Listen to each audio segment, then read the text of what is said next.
நியூசிலாந்துல Uber eats எல்லாருமே ஓட்டலாமா? எல்லாரும்லாம் ஓட்ட முடியாது.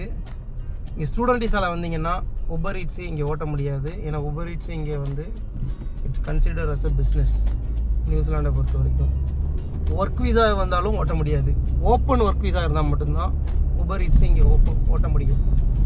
அப்புறம் இங்கே ரெசிடெண்ட்டாக இருந்தால் ஓட்டலாம், அது எல்லாருக்குமே தெரியும். ஸோ இதுதான் என்னென்ன டாக்குமெண்ட்ஸ்லாம் உங்களுக்கு வேணும் உபர் ஈட்ஸ் ஓட்டுறதுக்கு. ஃபஸ்ட்டு வந்து full license, not restricted licence.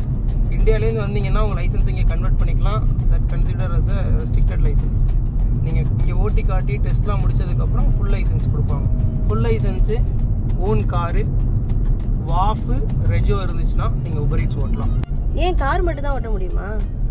அப்படி இல்லை, பைக்கும் ஓட்டலாம், சைக்கிளையும் டெலிவரி பண்ணலாம். இங்கே உனக்கே தெரியும் வெதர் எப்படி இருக்குன்னு. டக்குன்னு மழை பெய்யும், டக்குன்னு வெயில் அடிப்பான். அதனால கார் ஓட்டுறது சேஃப்டியாக இருக்கும் நமக்கும்.